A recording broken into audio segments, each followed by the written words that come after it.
Going live. That's right. We're here. It is Saturday, April 18th, 2026, and we are live today because it's Saturday, every Saturday and Sunday, 2 p.m. Eastern Standard Time. It's every week that I do these lives. Now, if you didn't know, it's okay if you didn't know. If this is your first time, you're like, who is this guy? So basically, I'm a developmental editor and a writing teacher, and every Saturday and Sunday I do something about writing. Saturday is always real-time examples or explaining craft, and Sunday are the Write a Book With Me series. And today we are actually going to be working on Breaking Bad Season 1, How to Plot a Fun and Game section for a series. So I'm also going to utilize this class to look at scenes in a television show or a movie, and then how would you relate that to a book? How would you relate that to a scene or a chapter in a book? So we're going to get two things out of this today. But more importantly, I've been talking about the 27 plot point outline for several years now. And somebody asked me, well, how do you look at the 27 plot point outline of a series? Because each episode should have 27 plot points, and each series should have 27 plot points over the course of their season. All right, so before we get into it, though, let's say hello to everybody, and we'll rock the mic a little. We'll rock the mic. Let's say hello. All right, what we got? We got What's up, Flowers? Flowers. Oh, ciao, Bella. Mi amica, Senorita Emma. Hey, Em, I just got your message on Patreon. I jumped on live, so I will respond to that soon. Hey, welcome back. Hello, stream. Thanks, I appreciate that. I love it. I love it. I've never watched BB. Well, that's okay. You don't have to, but spoiler alerts if you definitely. Hey, Malos, thank you so much for subscribing to the Substack. I'm glad I got to finally learn your name, and, hey, very cool, very cool. Feel free to reach out to me, my friend. All right. Happy Saturday. Okay, so like I said, oh, that guy Silver. What is up? Welcome to the Saturday show. All right, so like I said, today is going to be where we break down the Breaking Bad Season 1, so there will be spoilers. I'm going to show you how an episode uses the 27 plot point outline, and then I'm going to look at how a season uses the 27 plot point outline. But I am going to relate it to a chapter as well. So if you're a writer, which is mostly what this chapter is about, but we do focus on narrative construction and character development, etc., etc., etc. So we're going to have a little bit of fun with that today. I'm going to show you on the screen in a moment. But more importantly, what I really liked about doing the research and the studying for this, other than having to watch a series again, is that one of the things that I was taught is how to take a film scene and put that into, like, write out, and you realize, oh, wait a minute, it's like this scene is basically a chapter in a book. All right. And you're going to learn that some scenes fly by, other plot points have more than one scene in them as per the episode. And that's my point. When you're writing your books, remember, chapters, I personally like to give a chapter at minimum, sometimes more, to a full plot point for the main protagonist. That doesn't mean you have to do that. Chapter 1 could start off with the introduction of the ordinary world, and by the end of chapter 1, we're in the inciting incident. Remember, it's all creative art. You can do whatever you want with it. The whole purpose of the 27 plot point outline is to control the rhythm of context, conflict, resolution, but also to allow us to sit in a moment to understand what's going on for the reader and also the characters, toss them into a complex situation, and then resolve the narrative forward. That's all the rhythm is there to do. So as long as you have those beats, you're doing something. Oh, we got Jack here. Hey, my friend. All right, and we do have a poll. We made it a little easier this week, as I have been. I'm just trying to make them fun. What do you need most from your writing community? We have honest feedback and critique. We have encouragement on tough days. We have celebration of small wins. And then I'm not gonna try to make any bias, but one of my favorites is collaboration. Collaborate and do events together. Collaborate and do events together. By the way, Collaborate doesn't necessarily mean that you're writing a book together, though it could, but it means that you're doing things together within the community. That's very important. All right, let's get into it. Boo, boo, boo, boo. All right. Again, if you have any questions as per the scroll on the bottom, please remember you can ask them during this whole thing. If there are questions about what I'm talking about and you want me to go deeper, feel free to ask. If there are questions about your own writing and how to relate this to your own writing or whatever the case is, again, feel free to ask. M, I got something for you.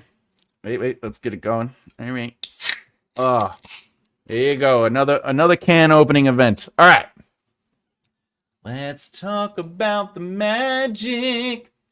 So this is season 1, episode 1. Again, spoiler alerts to the YouTube algorithm and anybody who's watching this from the program itself. This is educational only. I'm not doing this to rewrite the show or show the show. This is educational. I am showing and explaining, breakdown, and outline. All right. I'm not going to go into each particular scene. I'm just going to show you the visual of it, and then I'm going to show you the season, because that's really what the episode today is about, the season. But I want to give you a good look at things, okay? So, as you can see, episode 1 actually has a prologue, all right? So if you were writing a book, the opening scene would be the prologue, and it's a flash forward. I love flash forwards. It's where we start, and Walter's driving all the crazy. And you know how they always talk about hooks? Hooks. You need hooks. Well, there's not enough information to know what's going on, but it's vague but informative. We know what is happening, but we don't know why. We don't have all the questions. We have the what. What is happening? So Walter White, who we don't know is Walter White yet, there's a guy in a mask, in his underwear, driving an RV, and then he looks to his right. There's a kid with a mask knocked out, and then he looks back, and there are 2 bodies knocked out with guns moving around in liquids. What is going on? That is what they mean by hooks. Not that it has to be action-packed like that, but a hook creates a vague but informative situation. I know what is happening, but I don't know the whys and wheres and whos, which is fine. There's a critique I hear in the industry, and sometimes from people that aren't necessarily in it to win it. They say, "Oh, I don't know who the character is right away. I don't know their name. I don't know this. What's their background? What's their work schedule like?" And the reality of it is, you don't necessarily need to know that on page 1, on page paragraph 1, but you do need to know that by the end of Act 1. Let's just be honest, but also by the end of Section 1. So when people tell you, you got to explain everything, thank you, have a nice day, here's some tea. All right, let's keep it going. Useful for episodic stories, a simple outline to work with. Yeah, definitely, for sure. I don't know if you could hear my cat, but she's going crazy. Love how in the underwear is as important part to deserve an orange highlight. Oh, that's just behavior. I highlight. Not highlight. I make asides all red, so it's just part of it. You make it sound sexy. All right, let's keep it going. All right, so plot point 1, the ordinary world. If you look at episode 1, you're gonna see. Look, there are 9. Well, not 9. Yeah, there are 9 scenes in plot point 1 of episode 1. And this establishes enough information to really understand who Walter White is. He is basically he has potential that he cannot reach or hasn't reached, and he's living in basically he's just waking up and doing what he has to do. It's his life. But we also learn that it's his 50th birthday, which is important, okay? Now, the inciting incident of this episode is actually the full house. It's everyone coming to celebrate the birthday. And the reason this becomes the inciting incident is because we definitely learn that Skylar's pregnant, but Hank is like basically a super cop, and Walter is judging his life on Hank's presentation and how Walter Jr. is interested in Hank, etc., etc., etc. Okay. Oh wait. All right. So the fallout to that is that in that episode, we go to scene 13, and Hank is talking about the people he busted. He's on the news. Look, Hank's a celebrity, right? But he also mentions that they got $700,000 from that heist, from that bust. And what I like about this is foreshadowing. Hank tells Walter all he has to do is say the word, and he'll bring him along on the drive along, which is good. That's setting up what's to come. But he also says, hey, it's easy money until we catch you, right? So that is foreshadowing and setting things up. But also, if you notice, some plot points are an episode long. So these 3 plot points, the reflection, the action, and the consequence, each only get 1 plot point. So again, some plot points get 3 or 9, or 9 scenes get 1 plot point, right? Some get 3, some get 1. There is no hard and fast rule when you're working on your books or a television show or a series when it comes to an episode. Sometimes you have to have a few scenes. And just for the record, for me, a scene is when it's a setup, conflict, resolution, and whatever that is, whether it's a quick aside or, for example, let's see. Oh, here. So the reason this is a scene is because it's Skylar and her sister Marie. They're like in the kitchen, and Marie makes a reference to the stomach and how like, hey, it is showing or it's not showing or whatever, because she's jealous.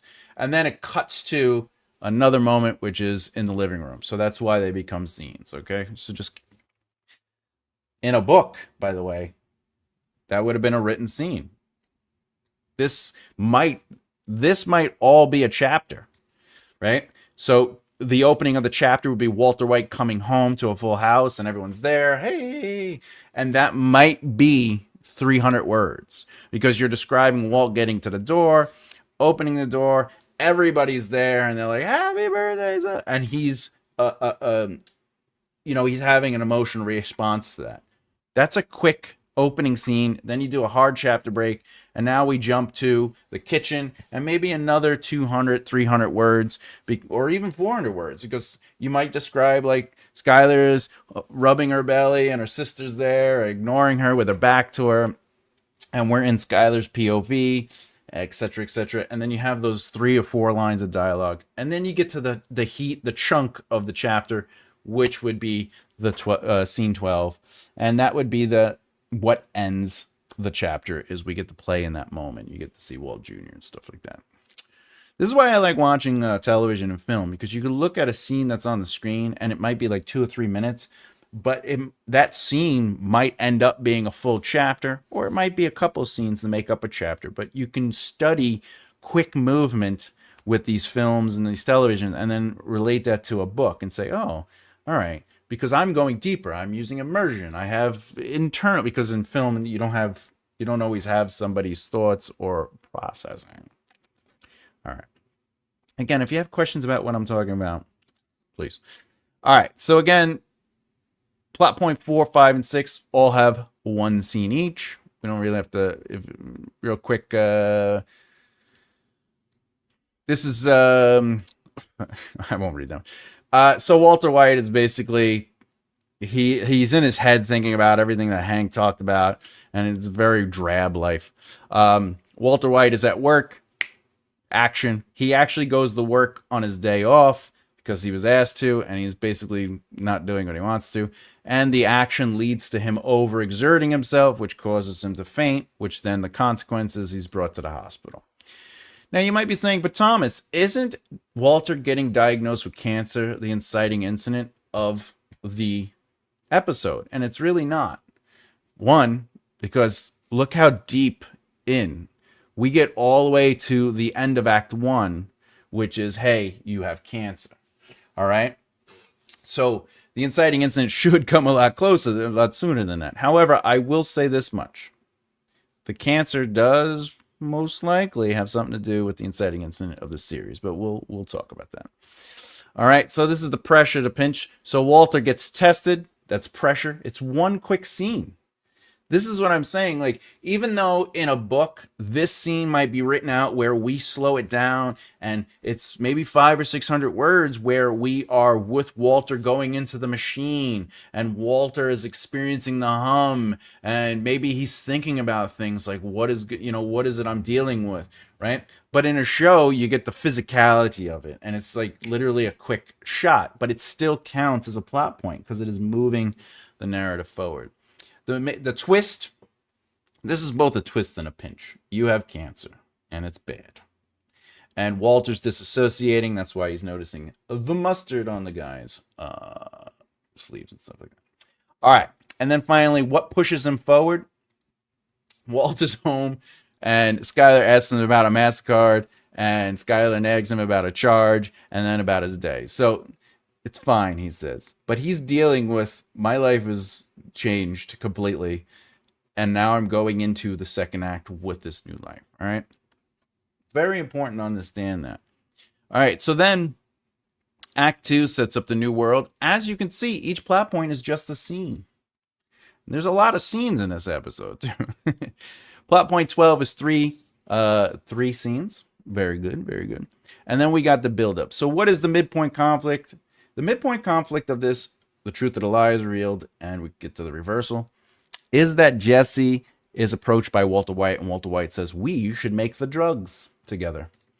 Hey, Thomas, do you have a soft rule for when a storyteller should go back and start seeding? Yes. Absolutely. So my soft rule is as I'm working on the outline, for example, this is what a short form outline might look like. It's just explaining what happens in a scene.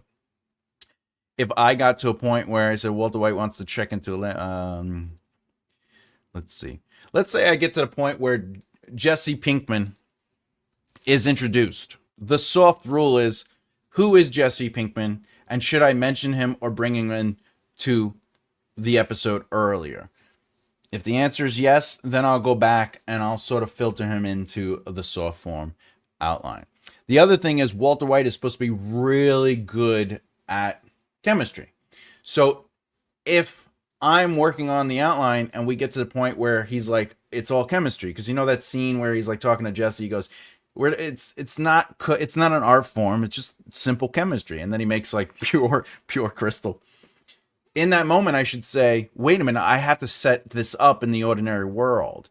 And if you notice in the beginning of the episode, he's working out, like he's like in his underwear and he's just working out on his thing, and he's in his like the nursery, the kid to come's room, and you see like he was a part of the Nobel Prize award. Not that he won it, but he was a part of the team that led to somebody winning it. He's smart. And then we go into, he's a chemistry teacher. And then we go, right? So that would be a form of seeding, right? If I did not show that and I get to the point where I'm like, you know what? I am going to make Walter White really good at chemistry. And he's just not going to make great meth. He's going to make 99.1% pure meth.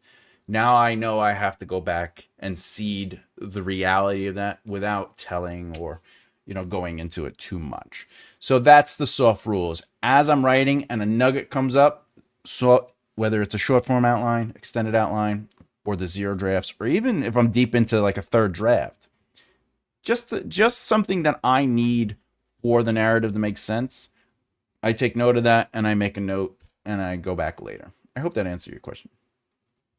Basically, as I'm writing, if something pops up, I'm like, I gotta make sure to seed that. All right. So I just kind of want to get through this episode quick because I really want to focus on the season, on how a season works, so you could look at your book sort of in that way. Because technically episodes in a show could also be like half of Act 1, half of that, right? And you're going to see that. You're going to see how episodes can be a chunk of stuff. All right, so let's get into it. All right. Now it gets a little bit more aggressive. Okay.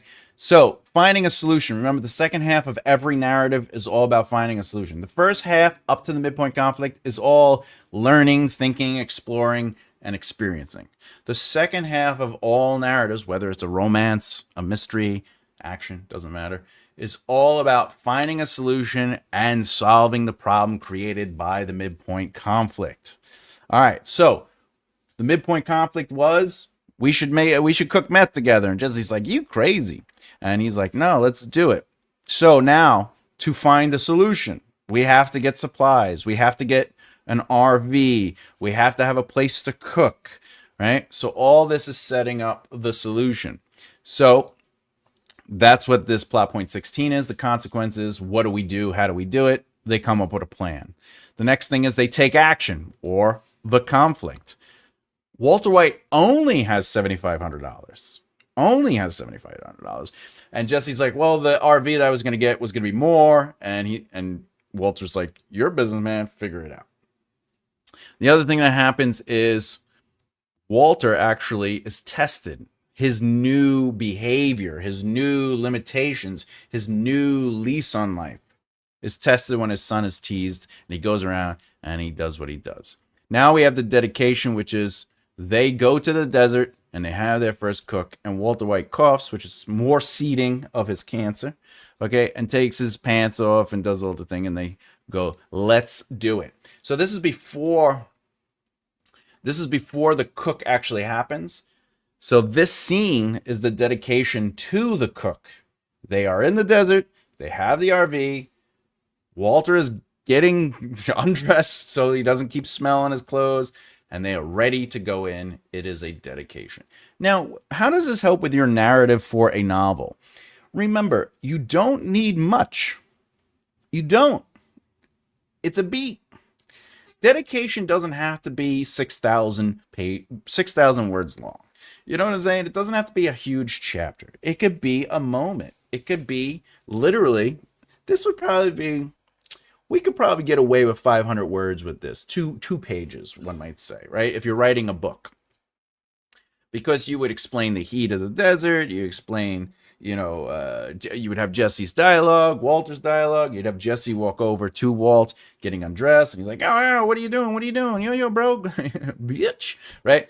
And then Walter's like, I don't want to have the smell. Very simple. And that might be 500 words, 2 pages, okay?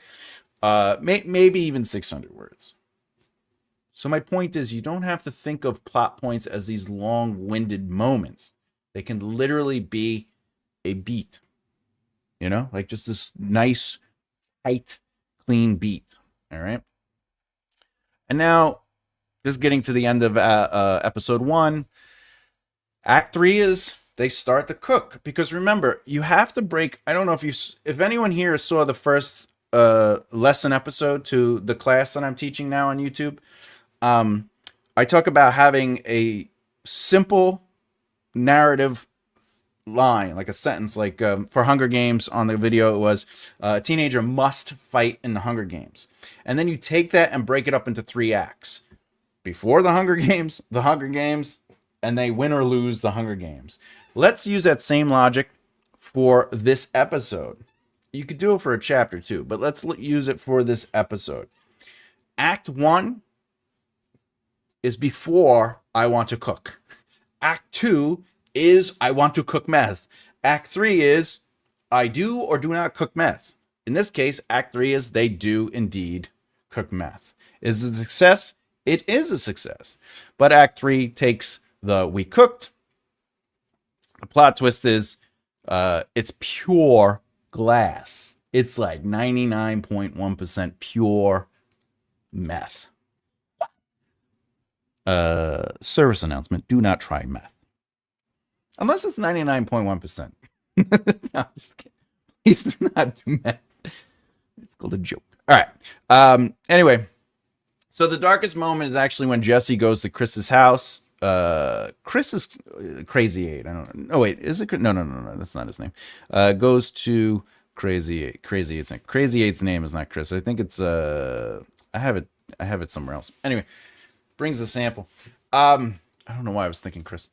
So The reason this is the darkest moment is because they don't believe Jesse that he cooked it, and they think that Jesse actually called the cops on Crazy Eight's cousin. We learn later that Crazy Eight is actually the one who did it in another episode because he's the snitch. And they're like, we're going to kill you for cooking meth in our neighborhood. And he's like, wait, I have a guy that I cook with. But it's the darkest moment because Jesse is in a situation where he could just basically be killed. All right. Section 8. This is before the big battle. Jesse brings the guys to Walter White, and they're like, hey, we're going to kill you. And then the action is Jesse's tied up, and Walter's like, whoa, whoa, whoa. Let me show you how to cook. And he goes to cook, and he does the batch, and he throws the thing down, mixes chemicals. As you can see, a lot of these plot points are just a single scene. Some of them are a couple scenes. Like, for example, 25 is multiple scenes. But it's because the scenes are quick. The kids are dying in the RV. They're shooting at Walter through the door. Walter then goes over and frees Jesse. That's a new scene because there's a setup, conflict, resolve. He sees Jesse. The conflict is he has to see if he can wake him up or at least untie him. The resolve is he does, and then he notices the fire. So he has to go over and run over the fire. The context setup is there is a fire close to the RV. Can Walter White put out the fire? The resolve is he can't put out the fire, and he has to move the RV. So, again, Walter is like, I have to put a mask on. That's the setup. The conflict is he has to put a mask on Jesse and then drag him to the RV. You see how scenes, even though they are quick beats, if you're looking at the episode, these are quick beats, but they are so quick, they still maintain setup, conflict, resolution forward. So when you're working on your chapters, remember, setup, even when we did the Game of Thrones chapter, setup doesn't have to be a lot. It just needs to set up the context. And sometimes you could do that with a quick visual. Sometimes you could do that with a quick emotional beat. Sometimes you could just tell the audience, right? But the conflict is just the problem that has to be solved. Walter needs to get a mask on Jesse and get Jesse to the RV. That's the problem. Does he solve it? Yes. He gets the mask on Jesse, but Jesse doesn't wake up, still maintaining a problem that he has to solve, and he gets him into the RV. The RV in which they could die in because the chemicals are still in there, but they have the masks on. So that's something to think about when you're writing, is setup is plot, conflict is plot, and resolution is plot. How you play through those things is story. So the choices the characters make and stuff like that. All right. And then, of course, the conflict, the climax, that's the final battle bit. The climax is ultimately that Walter waits for the sirens to get closer and closer. He does literally pull the trigger on the gun. That's a pretty interesting character beat. But the gun misfires. It doesn't shoot. And then it turns out it's just fire trucks actually going to the fire that was created by the problem of Act 3, where the guy threw the cigarette out of the RV. Okay. And then finally, we learn that Jesse is alive because he walks out. Walter goes home and throws the money that they got from the drug dealers. They stole it from because they're dead now. And then Walter goes in and he makes the love. He makes the sex with his wife. All right. And that is ultimately episode 1. All right. Okay. Boop. We could turn that off. I was going to go over episode 2, 3, and 4, but we'll be here all day. So I just wanted to show you what plot points look like in an episode. Now we're going to look at plot points for the full season. Again, if you have not seen Breaking Bad season 1, spoiler alerts. If you have seen it, let's check it out. Oh, wait. And by the way, any questions, feel free to continue to ask. All right, let's look at this. I'm actually going to bring this down to a cleaner. There we go. Let's see if I could do this. See if that looks nice. Does that look nice? Oh, yeah, that looks nicer. Look at that. I like that. All right. That looks sexy. Ooh, maybe I can make it bigger now. Let's see if I can make it a little bit bigger for you guys. There we go. All right. I like it. Sexy. Okay. So, as you can see, episode 1 fulfills 6 plot points. Okay? But it also still has a beginning, middle, and end. It still sets up, challenges, and resolves. All right? So no matter whether it's one one episode or two episodes or whatever the case is, you have to still have your setup, your conflict, and your resolution. So in this case, plot point 1 is ultimately Walter's life lacks substance and agency. Plot point 2 is Walter is diagnosed with cancer. Aha! The inciting incident of the series is indeed the cancer, but the cancer is not the inciting incident of episode 1. That was Hank coming over and basically being a superstar, and Walter experience that he's like, I'm 50 and I was just told I have cancer, and this guy, what's going on, oh no, he didn't get told he has cancer yet, but he sees that his life is nothing, and Hank is doing, his son is looking up to Hank, they're playing with the gun, and he's like, what?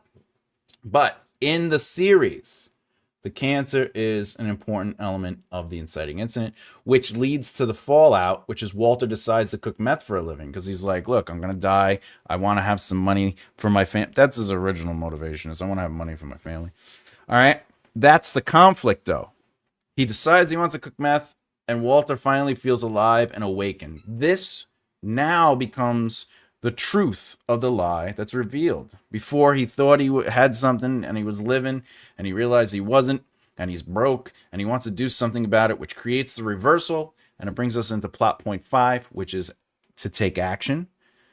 So Jesse tries to sell the meth to big names. Okay, that's taking action, which leads to plot point 6, the consequence, right? And Walter ends up having to kill to survive.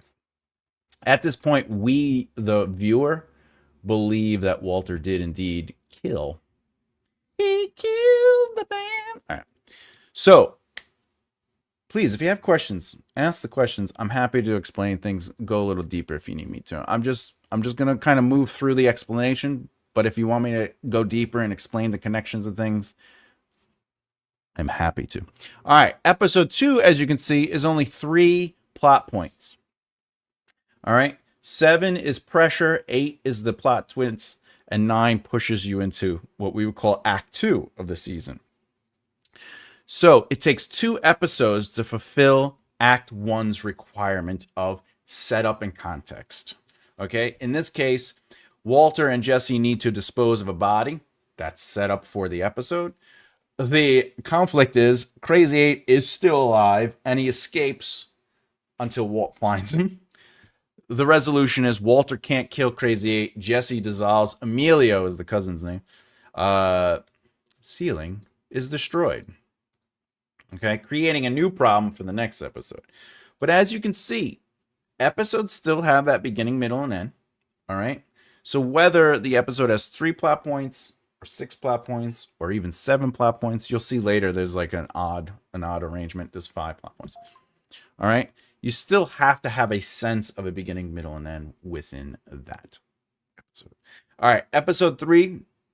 This is the beginning. This is the beginning of Act 2.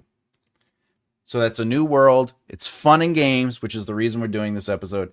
And of course, we have the juxtaposition. So in this situation, I'm going to talk about the fun and games in a second, but in this situation, plot point 10, cleaning up the tub mess and Walter's choices affect his son. That sets up the episode. Walter has a long conversation with Crazy 8. He's basically like, convince me not to kill you. That's the conflict. Convince me not to kill you. But obviously Walter kills him. Now you're saying, Thomas, plot point 11 is supposed to be fun and games. How is convince me not to kill you fun and games? Convince me not to kill you, it's the conversation. The reason it's fun and games is not that they're playing, they're literally playing games. Let's play some basketball outside, Crazy 8. You convinced me to kill you. No, the reason it's considered fun and games is because we slow down a narrative and we reflect, we think, but we are reflecting and thinking within conflict. The conflict is convince me not to kill you. The slow down is they have a conversation. Walter actually officially in episode 3 tells another human being that he has cancer. he tells Crazy 8 that he has cancer. Okay?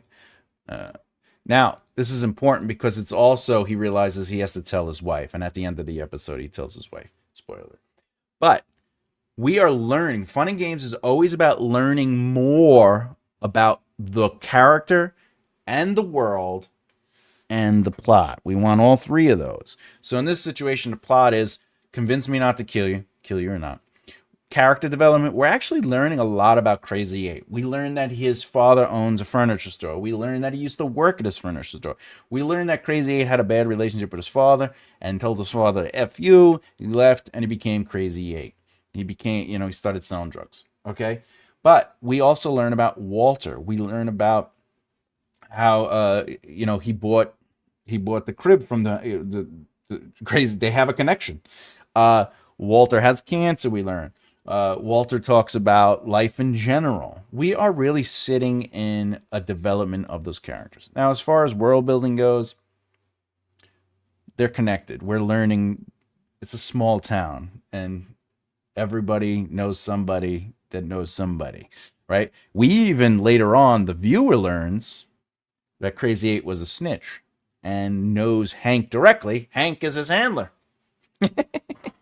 So it's all very good. It's all very good world building. So when you're looking at I'm going to talk about television first. So when you're looking at your season, okay, you want to allow the fun and games to be a moment where there's still stakes raised and it's conflict, but it's not that they're necessarily solving anything. Like they're not going out of the way to go crazy and do stuff. They are simply being explored. They explore ideas. They explore themselves. It could be a literal conversation. In Pirates of the Caribbean, if you don't know, fun and games is when they get to Tortuga and Will Turner is told to wait outside the room, and Captain Jack Sparrow speaks to Mr. Gibbs privately in a room, but William Turner is listening. The reason it's fun and games is because nothing's coming at them and they're not rushing around, but we are learning that Captain Jack Sparrow knows that William Turner is Bootstrap Bill's son. Hey, what's up, bro? Thanks for joining us, buddy. Okay, so in that moment, we are learning plot. Bootstrap Bill is the secret to curing the curse. We learn about characters. Captain Jack Sparrow knew bootstraps. Mr. Gibbs knew bootstraps. Okay, and then the world building is that he is the cure to the curse. There's magic in this world, right? So you always want to allow your fun and games, whether it's in a book or not, to sort of be a slower beat. You want characters to be able to expose themselves, whether it's through behavior, dialogue, a conversation. Hey, hero. Okay. Now, I'm going to go back to episode 1 real quick. And we're going to look at the fun and games of episode 1 because it's a very interesting, it's to prove that it doesn't always have to be a deep debate or conversation. Okay.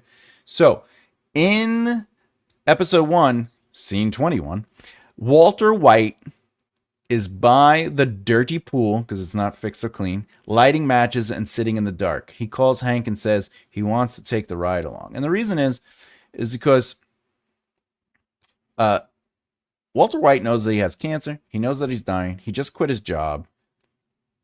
And he's in himself. He's in this moment. He is changing and growing, and we're learning about him. We're seeing his disassociation, right? But then it's one of the few times he makes a choice. He makes a very strong choice to take agency back into his life, and that is character growth. So that's important. The plot is let's go for a ride, and the world building is exploring the reality of what mortality is in this world. Okay. But as you can see, it's not fun and games. It's not, Walter White isn't playing pool.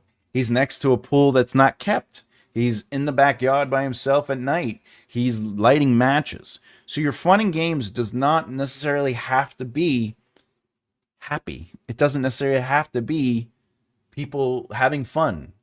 Fun and games just means to literally slow down, and allow the protagonist to take a break. And they can have a little fun, but that doesn't necessarily always mean a little fun. It just means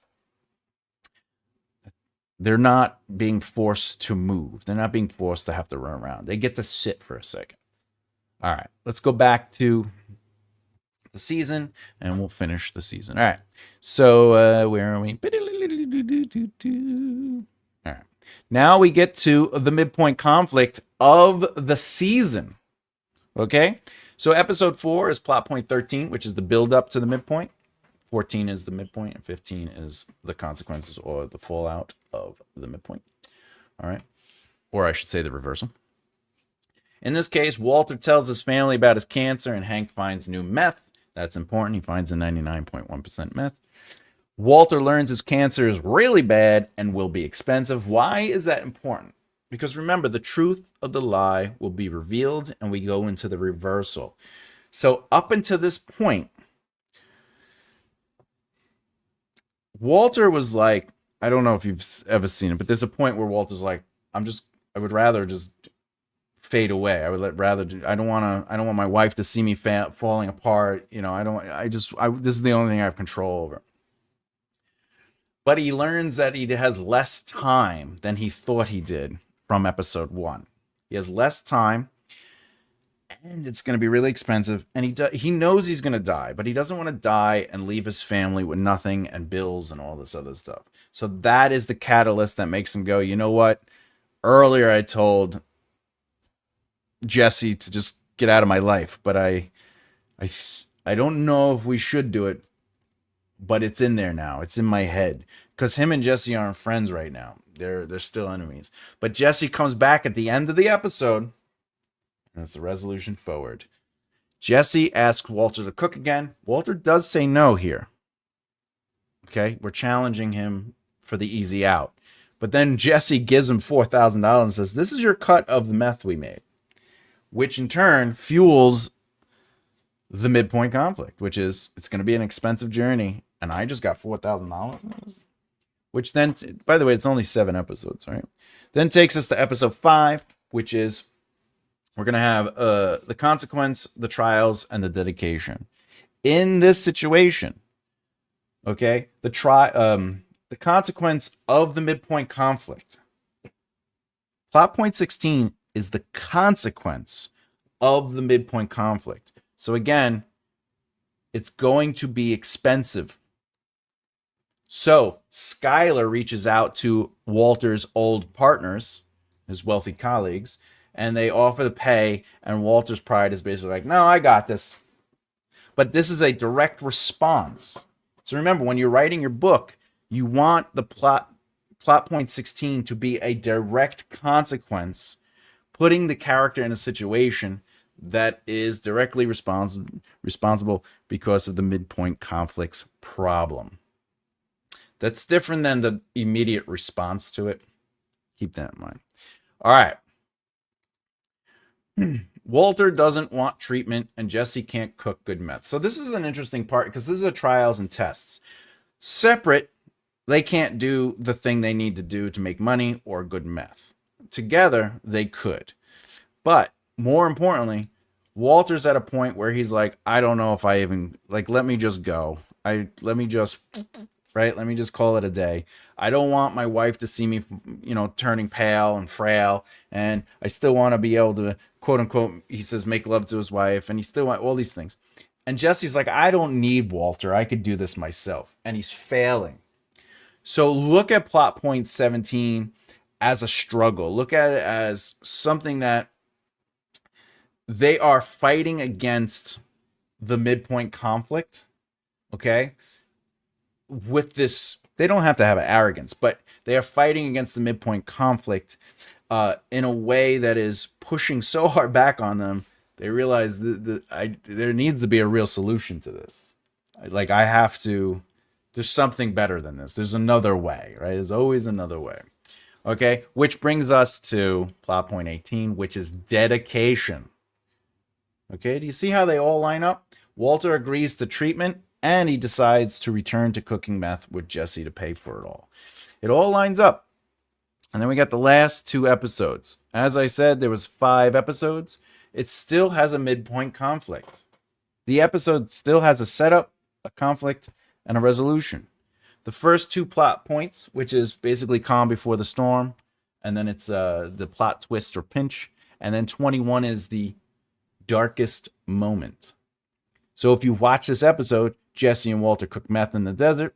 Walter has his coughing fit, of course. They only sold $1,300 worth of meth. There has to be a better way. So that sets up the episode. We're cooking again, but we're not making enough money. So the midpoint conflict, the truth of the lie, is like, well, you have good meth, so we'll just sell it to a bigger name, a bigger distributor.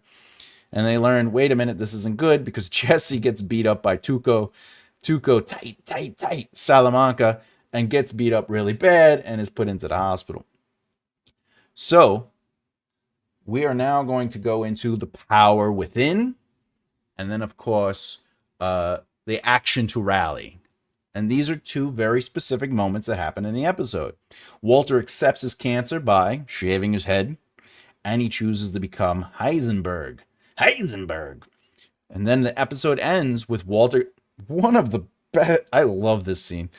Walter goes in, and he says to Tuco, hey, I want money. I want $50K for Jesse for beating him up, and I want money for the meth and all these other things. And Tuco's like, you came in here with more meth, and you think I'm gonna let you out? He goes, that's not meth, and he like blows the plate. Awesome. All right, but my point is, that is an action to rally. It's another point of agency. So look at action plot points as agency. You don't have to always do that. If you're writing a passive character and the world is happening to them, clearly the agency would come from, like a world disaster will force action. The volcano ignites. Well, we got to get on the boat. It's not that they are having agency to get on the boat. It's the only way out, All right, we're almost there. And then the final episode has 4 episodes, but as you can see, the 2 middle plot points are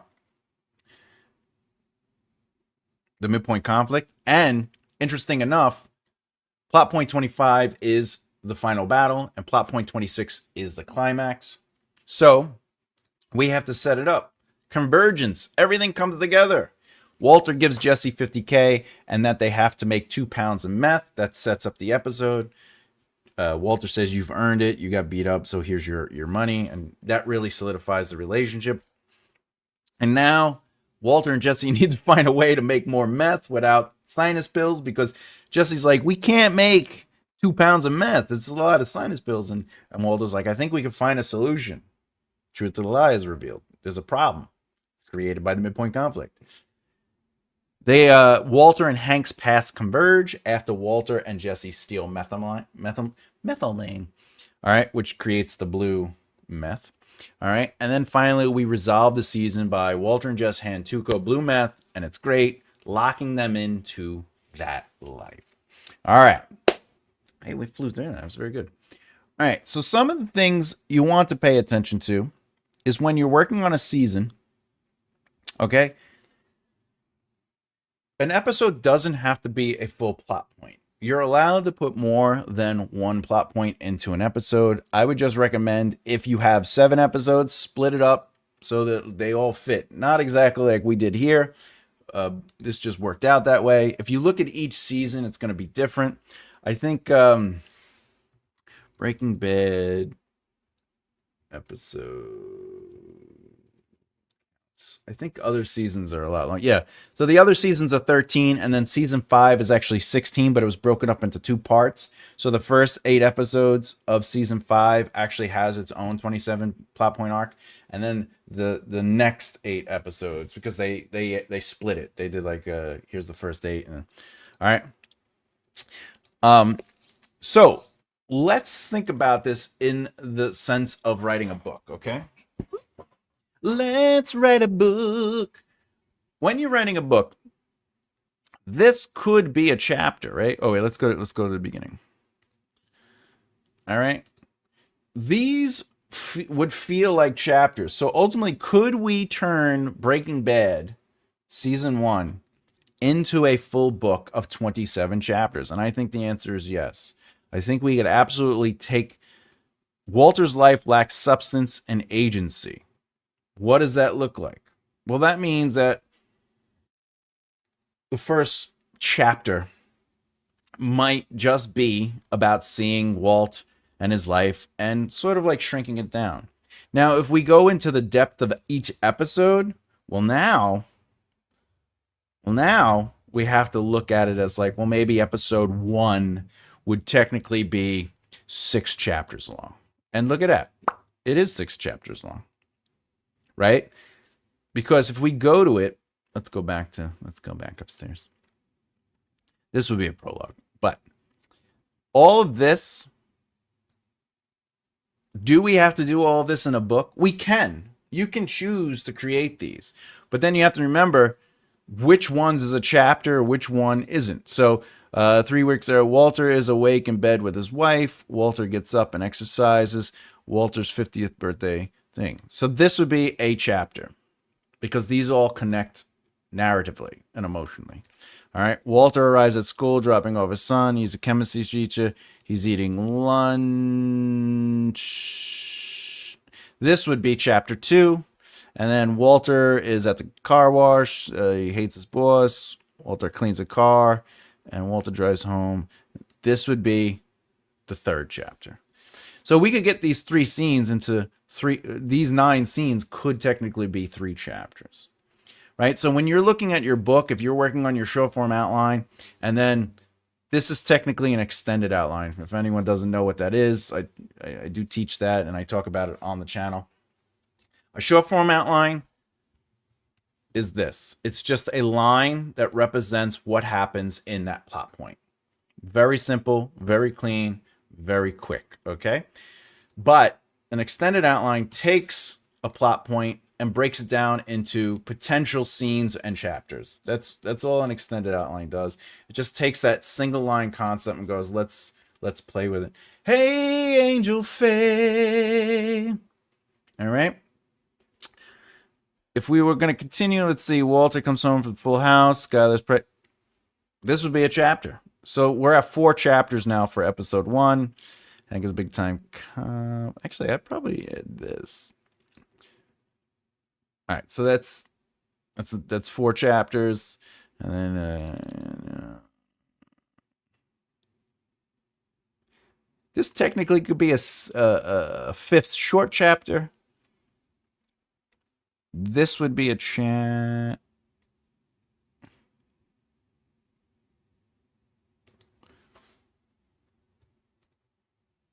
So all of this would be a so that's 1, 2, 3. So now we're at 7 chapters for episode 1.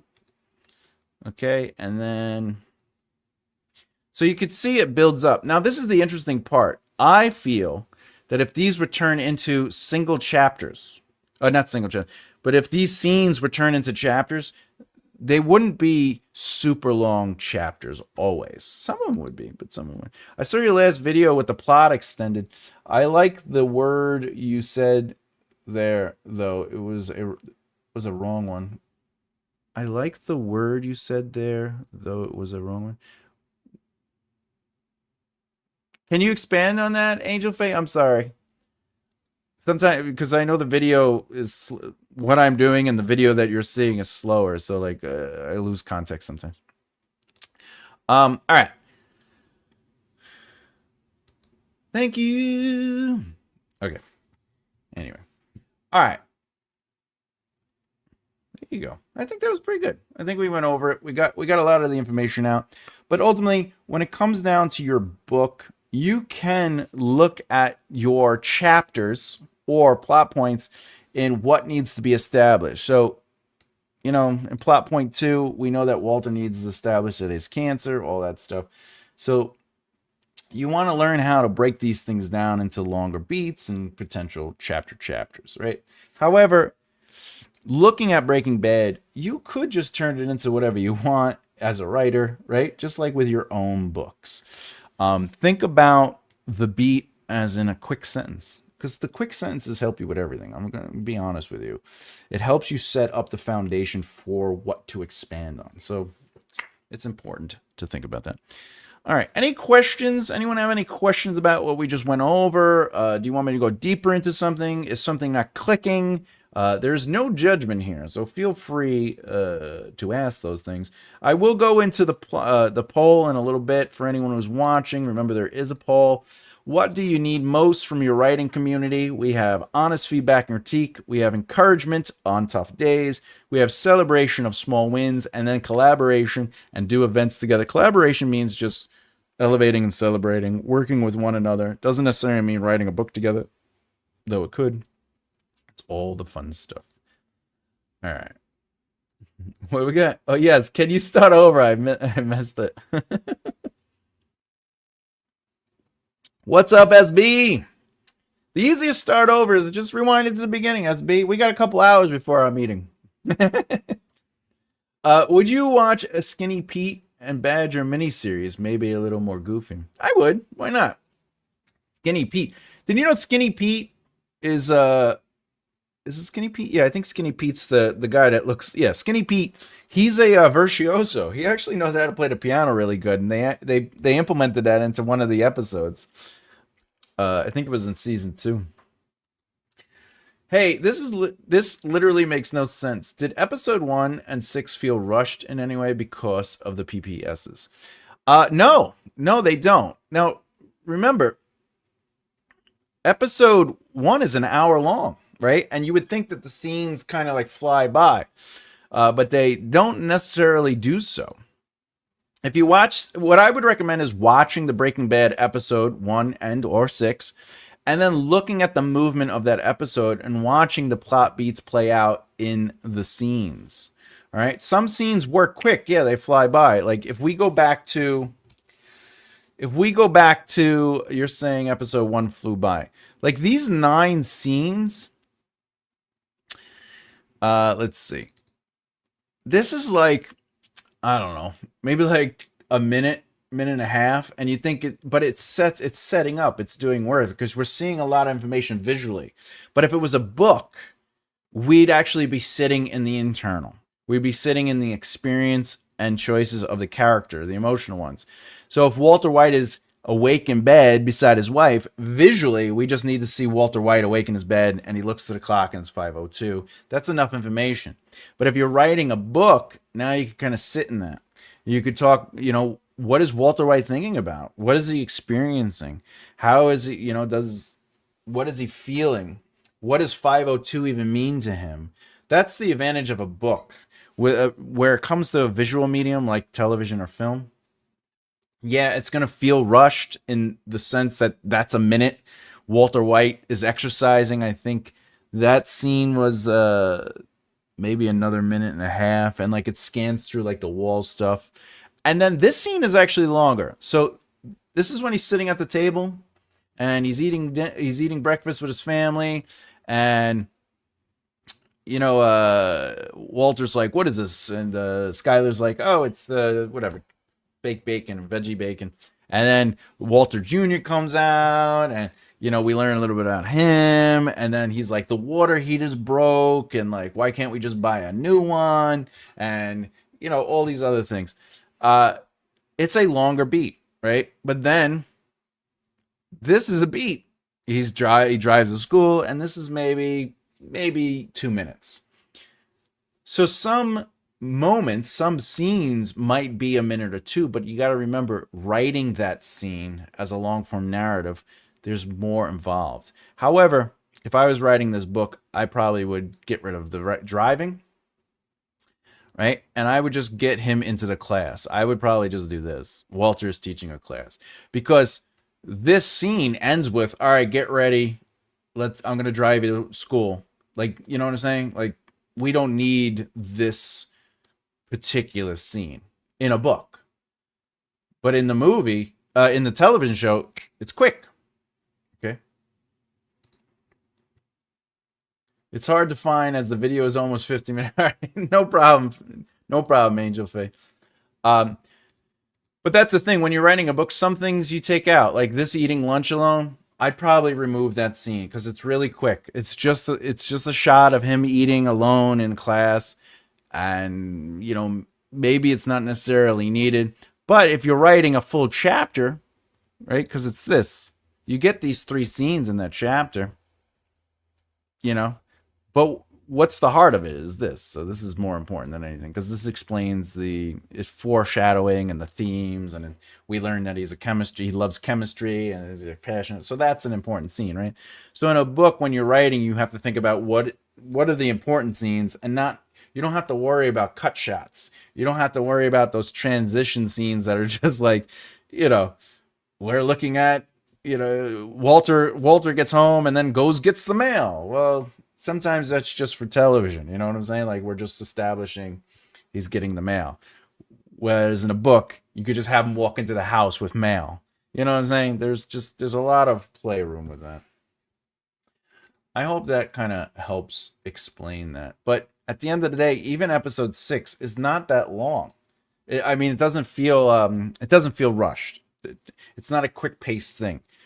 It's just with television, the scenes move quicker than, say, an episode, because there's a lot of filler, because it's a visual medium. We need to see things.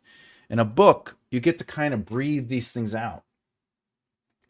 But I think it was something to do with Fallout. I'll check tomorrow again. Well, I did say Fallout, but more importantly, it was the reversal. Because reversal, I think I was talking about the midpoint conflict. The midpoint conflict has a direct reversal, but it is a fallout. It's the immediate results to what has happened. All right, everybody. There we go. I'll be happy to keep explaining things or going into it, or, ask me the questions, but let's go with a poll. If you haven't voted on the poll, feel free to do so now. I'll give it another minute or two. The poll, what do you need most from your writing community? I'll give it another. We have honest feedback and critiques. Ooh, that's not taking a lead. We have encouragement on tough days. We have celebration of small wins, and then collaboration and doing events together. This isn't necessarily writing a book together, but it could be. But it's more about elevating and celebrating and working with each other, and doing things together to create community. Very important. Well, we're waiting for that. If you didn't know, I have some books available. That's right. You go to makearightleftheare.com and enjoy yourself. I have a book on the 27 plot point outline. The first half of the book is explaining narrative movement. It talks about the narrative, breaks the narrative down. The second half is all about outlining. I give examples, and I do real-time examples in the book. I did that because I wanted to make sure that pantsers could enjoy this book as much as outliners, because I know sometimes you just want to learn what a narrative is. Voted Awesome Angel Fame. More importantly, this book is available. I am releasing chapters. I'm not releasing a physical copy of this book yet until the 5th book is done. I'm currently writing the 2nd book, but all 5 books are outlined. The chapters are being released on Substack and Patreon. You have to join the Scribed here on Patreon to get these chapters, or you could just pay for Substack. It's the same price. It's the same price on both platforms. And it's identical, so don't feel like you get more if you join one or the other. Some people like Patreon, some people like Substack, so I just duplicated the experience. This book is available. The 2nd book is currently in an editor's hand. Thank you to somebody out there. Not sure if she wants to be known to being doing it, but she is, and she's amazing, and she is a avid watcher of the show, and her name is Emma. All right. Fantastic woman. All right, and that's the 2nd book. Chapter 2, this is not the cover, it's just artwork for this. Chapter 2 is up on Substack and Patreon. So if you want to read the noir, the 0 draft versions. Now, to be clear, the noir, this is for people that don't know, the noir and the epic fantasy is also educational. So I show for the Death of the King, you're going to see the 3rd draft, the 1st draft, and the 0 draft. And I also give explanations about my choices. And then I give like a lesson on how you could take that information and use it for your own writing. As far as the noir goes, it is only the 0 draft because I'm only on the 0 draft stage, but it has educational elements to it. I talk about my choices and, of course, give the lesson. And I'm flying through this book. I'm almost in the second act, having a lot of fun with it. But if you want to read it, read it. If you haven't done so already, please bloop the beard and bloop the like button. Liking the video and sharing the video does help with the algorithm. All right. All right. Other than that, please subscribe if you haven't done so already. And, hit that bell icon so you don't miss out. All right. Let's get to it. All right. Where is it? Oh, poll. All right. Let's talk about it. We have 12 votes. I like it. 12 votes. All right. So in fourth place, we have collaborate and do events together. Again, there are no wrong answers, but I'd like to talk about it a little bit because that's the fun part. If you're in this industry and you are a self-published author or even a traditionally published author, and you're saying, how do I get more sales? How do I build my career? How do I make things happen? Collaborating with others and doing events together is part of that success. Being a writer is not a one-person game. You're allowed to have friends in this industry, and you're allowed to help one another, whether it's providing services, sharing their posts, but also events create exposure. So let's say somebody can't go somewhere, right? But someone else is going to an event.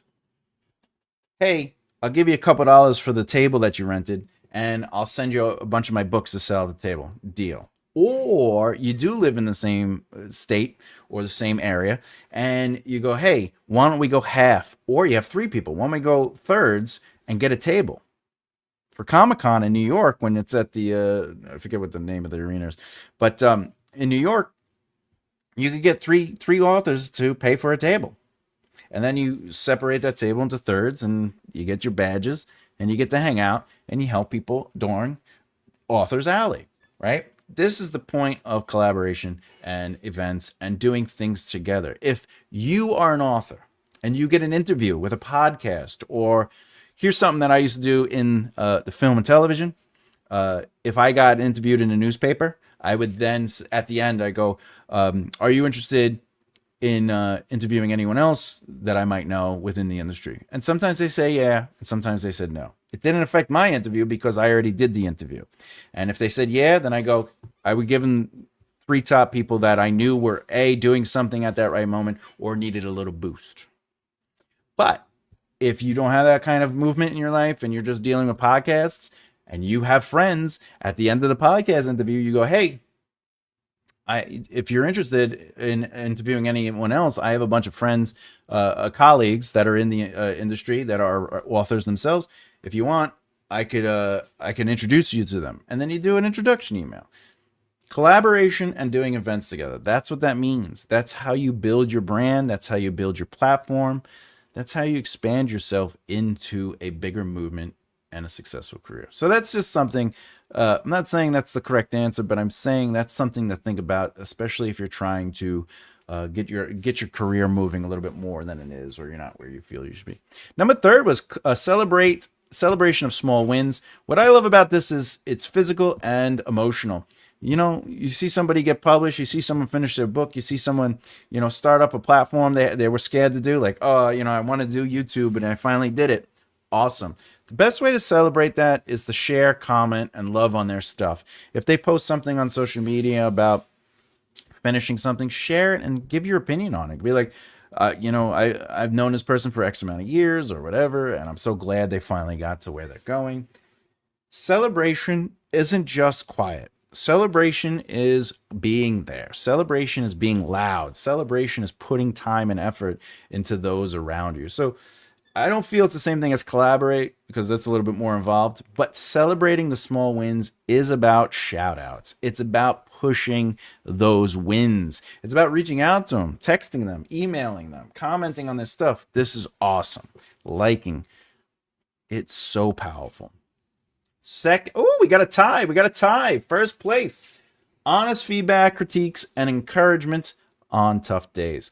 Encouragement on tough days is so good. This is an accountability partner. This is somebody that's like, checking in once in a while, like, how you doing? How's those pages? I know you got the editor notes. Like, I know you got this. What's going on? Even just talking to them, even if you don't ask them about what they're doing, but you are ultimately giving them conversation, keeping their hopes up, keeping their spirits up. It's very important to drive that. Hey, what's up? I know that I truly appreciate when you comment on my stuff. It makes my day. Well, when I see it pop up, I'm like, what? That's my friend. And then I jump on it because, again, you're my friend and I care about you. That's the whole point. Like, what? Why meet people? Like, why talk to people if it's just, it's not numbers for me. It's never about numbers. I have always been a people person. I mean, Team Rise Together is the name of my nonprofit because I believe people literally should work together, grow together, and rise. Like, you have to, or I talk about my theater, when I did my theater. All of that was to bring people together, to create community. I recommend a Sicilian accountability partner. Yes, we come with pizza.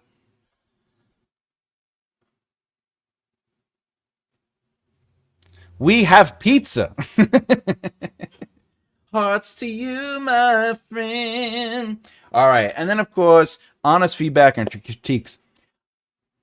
If I may,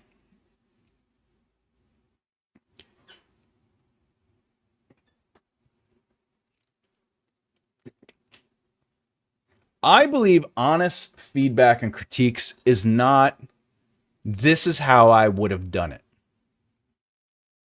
I also believe honest feedback and critiques is not, I need to know more. I like to write more exposition. Honest feedback and critiques is on what you are seeing. So, like, if I gave you this delicious water that tastes like wild cherry Diet Pepsi, let's try it out. An honest critique and feedback would be, what does it taste like to you? And do you like it or not like it? It is not, oh, Sprite is so much better. If you just made this Sprite, it would be so good. That's not honest feedback or critique. That is something else. You're being handed this, and the critique is whether you like it or not, and that's fine. If you don't like it, that's fine. It's honest. But the feedback is, what does it taste like? How does it feel? Does it, whatever. The feedback is literally on the thing and not necessarily the thing the person wants to read. I've always been dissuaded by that when you're like, hey, what are your thoughts on this? And you're like, well, it's epic fantasy or it's a romance. That's my favorite. I don't like when people go, I think I've talked about this. There was a review I saw once, and the review was, I don't read romance ever. I've never had an interest in it. I don't like romance.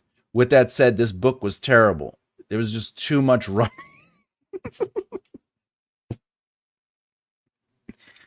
All right, well, you're not giving honest feedback and critique. You're telling me, I don't like eating dog poop, and this dog poop is disgusting.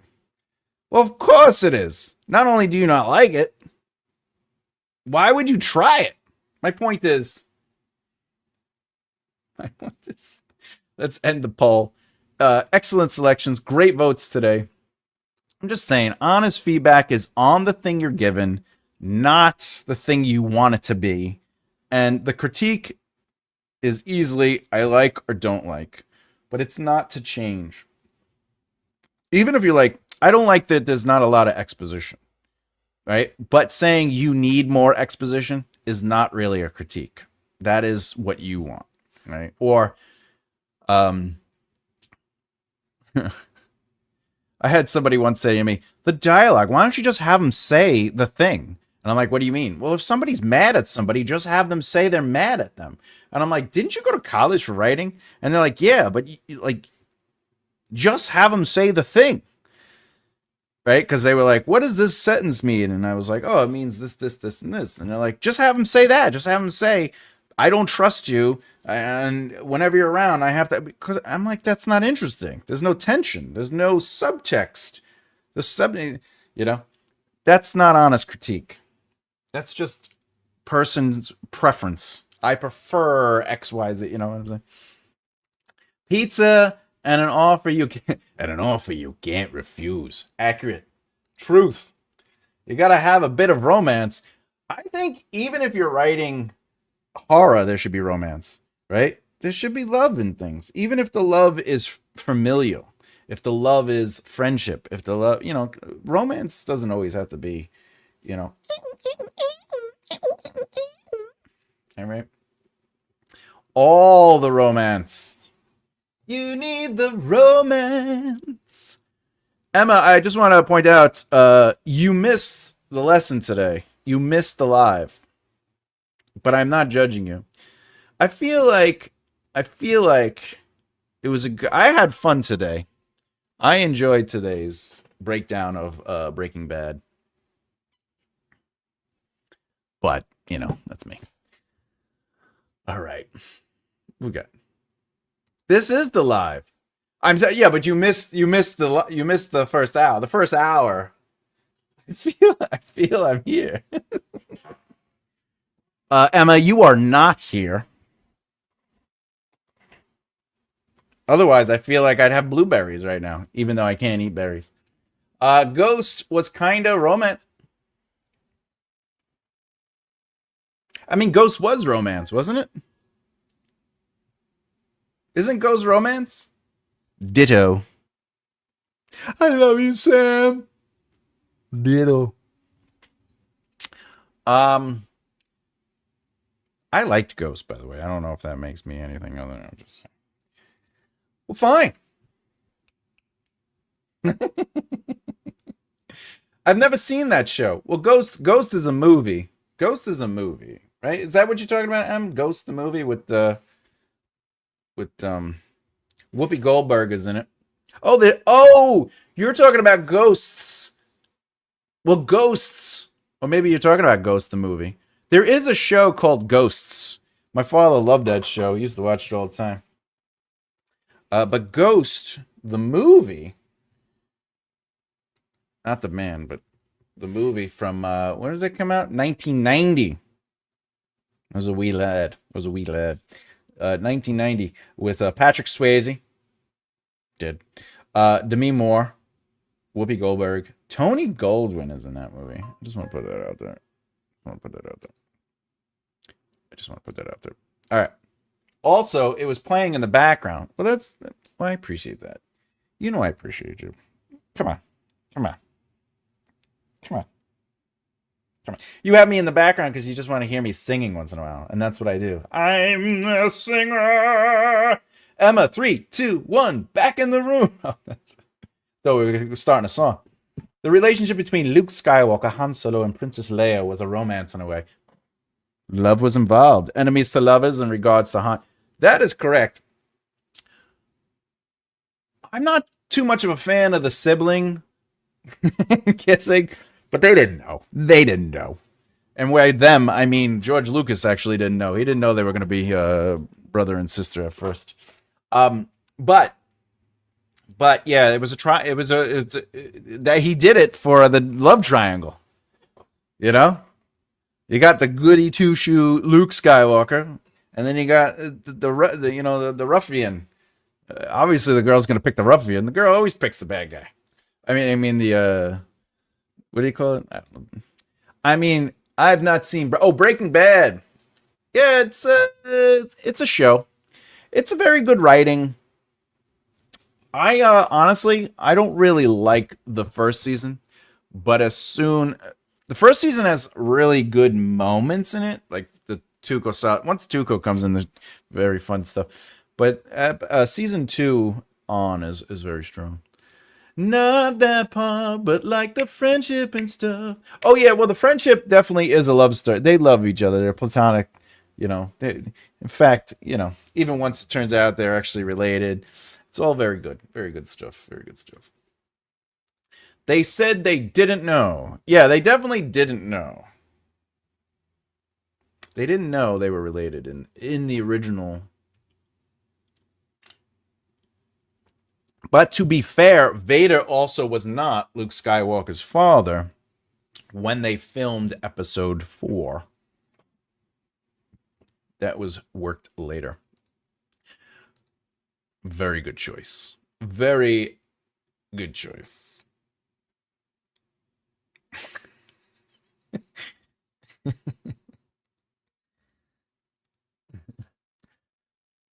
Hey, Afghani, what's up, buddy? Were you here the whole time or you were just jumping in now? Did you miss the Breaking Bad? You missed the whole Breaking Bad breakdown. You probably would have had tons of questions for me. It's all right. It's all right. Just arrived. Would you like some tea? Maybe a crumpet? Start up. All right, let me get on that. All right, so.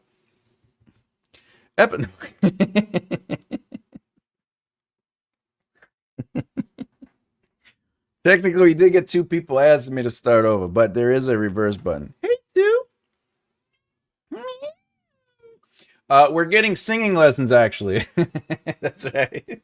Do you have the time to listen to me whine about everything, nothing all at once? I'm one of those. Oh, crumpets. You mean crumpets? Okay. Two. She's finally getting ready to go to sleep because she knows I'm getting close to ending the live. Crumpets. All right, everybody, listen. No.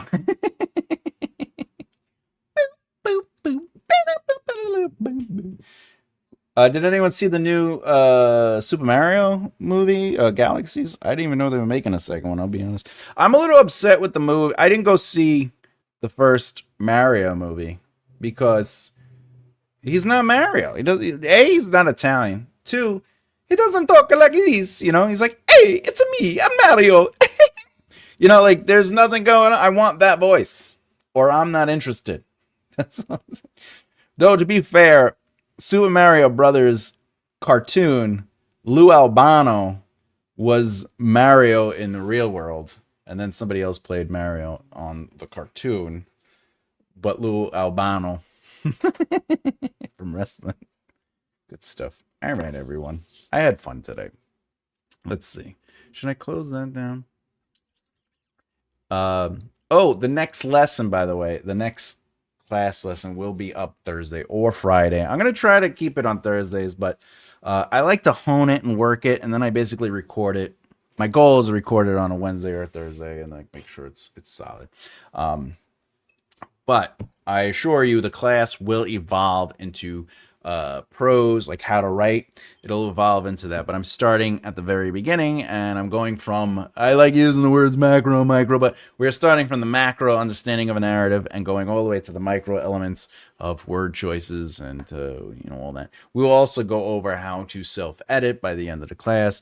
And it's gonna be a long class. It's not gonna be like 10 videos and it's gonna be, I'm going to try to isolate each episode. But again, just remember, it's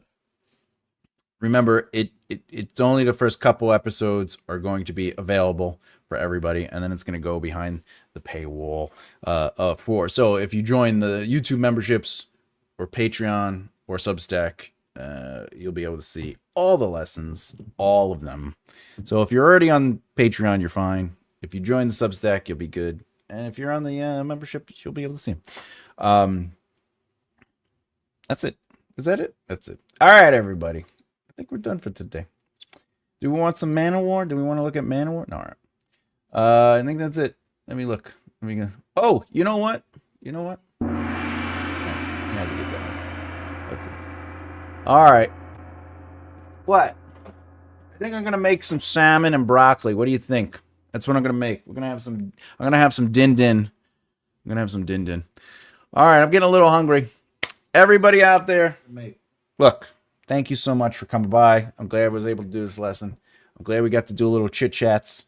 I will be here tomorrow, 2 p.m. Eastern Standard Time. I can't believe it's already April 18th. It's gonna be 19th tomorrow. This month is good plan. Two will like this. Yes, two just sits over me. SB. Yeah, I'm out and about. I will talk to everybody tomorrow, 2 p.m. Eastern Standard Time. We're going to be writing a book with me, moving right along on that. I'm super excited about that. Other than that, I'm Thomas J. Bellezza, and as always, keep developing the right mindset. Oh, wait. What? It's very healthy. 19 follows 18? No, it's not true.